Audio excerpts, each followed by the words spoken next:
Hello everybody and welcome back. Today I want to give a short recap of some of the things that I've been doing over the past few weeks regarding the Altair project. Basically I uploaded all the code that I had for the Altair and I've been testing a lot of stuff. I've begun working on Dazzler support, and I do have some rudimentary stuff going, but actually I didn't have the time to really dig into it because my day job's been keeping me super busy these past few months. And yeah, but I did manage to get a little bit of weekend time in, and I built another one of these boards. And this is of course the development board. It goes with one of these front panels, and it can drive all the switches and all the LEDs that would go on here. But today this is not about this. What I did was I explored some other older projects that I had been working on, and I thought this isn't such a bad development platform for emulators in general, because I've got VGA, I've got a PS2 port, I have audio, I've got serial, I have a lot of stuff to go for, and if I don't use the switches and the LEDs, then I do have a pretty useful bus. So what I did was I started building this little board, which has another 9-pin sub-D connector, male, and this one actually goes right on top of the bus connector, because I was kind of smart doing this. This is 100 mil spacing, so perfect. And I just wired this up, and this goes together with a old-time joystick, and it could even support 2 joysticks. And then I thought, well, I've got a joystick that's working, so let's try and build on top of that. And I found an old project that I've worked on before, which was the Teensy64 emulator, and I started digging into that again, and as so often, one thing led to the other, and at the end of a weekend I had a working C64 prompt on this, and at the end of the next weekend I really lost a lot of time playing on this because I didn't think this would work out so well. So let's just fire it up. We need the VGA connected. We need a keyboard, just a standard PS2 keyboard. I'm going to connect that, and we need a power source. And this is probably not going to work now, but let's just try and fire it up. There we go.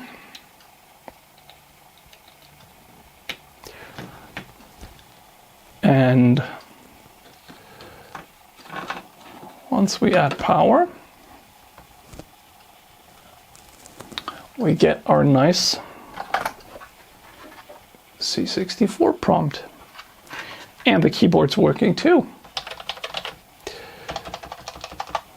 And I was already happy with this.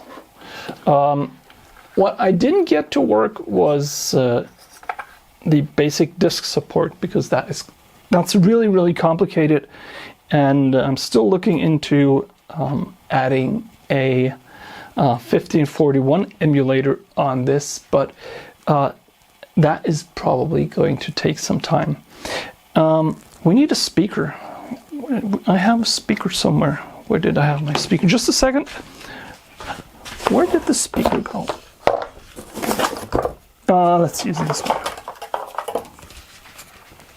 This is probably not the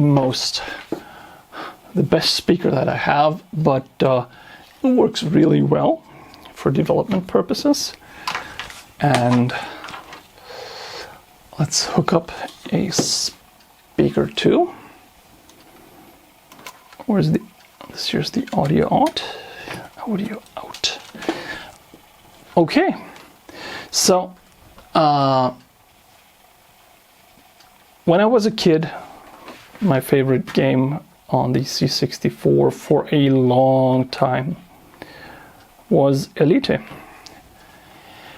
And I thought, if I can get Elite to run on this, then I'm done. So let's give the thing a little run. There are some hotkeys, like F11 will give you the directory of whatever is on the SD card. It is kind of, how do you say, fixed. There's a directory in there. It is all very simple. There is no real emulation for the 1541, but that's okay. My main target was to get Elite to run, and I was really happy when that worked. So let's give that a spin. And most of the software was, I suppose, already working, but it's still, for me, quite an achievement to have it working on this board, because I just thought it wasn't going to be possible. So let's load it. It's loaded. Even the loading is patched into the Commodore Basic. And let's run it. It takes a second to boot up and to load completely, but it really does run. And it runs with all features enabled. It runs with everything you want. It runs with sound. It runs with the graphics. It runs at the right speed. And you can actually spend hours upon hours with this thing. It's so fun. So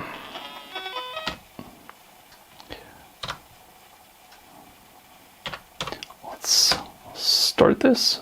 Oh.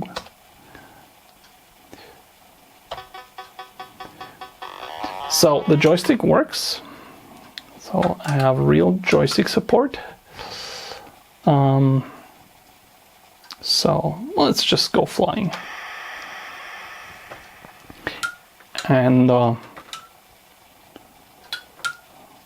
as you can see, it's just so much fun.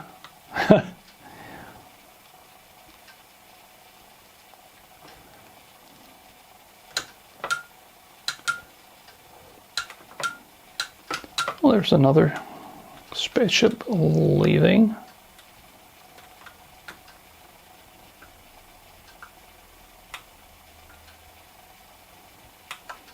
Hey, where'd he go? There he is. Yeah, we can fire at him.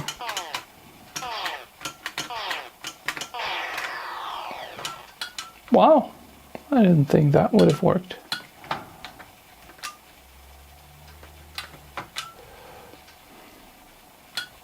So, in essence, this is a pretty simple emulator, but being shot at. Oh no, they're coming for me.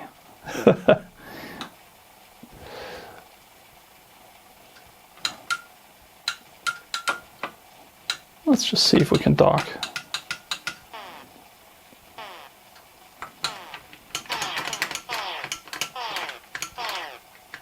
Oh, that's gonna make him mad. So this thing works, and I'm really happy the way it works, and how much how good the support is, and how many things I can get to work on this. I didn't believe it would work at all, because after all, this is just a really small microcontroller. Given that it does have a pretty substantial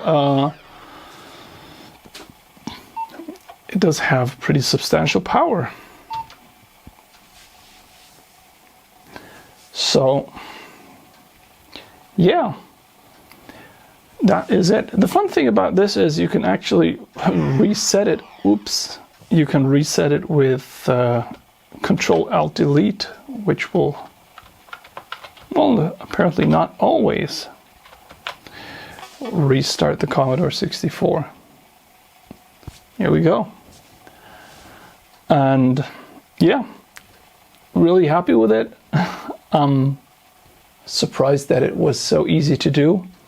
And it turns out that this little board, which is still open source, is such a good platform for general emulation, not only for the Altair, but also for the 64. And I think I'm going to start looking into other emulators to put on here. So let's see what happens. Anyway, thank you very much for watching, and bye-bye.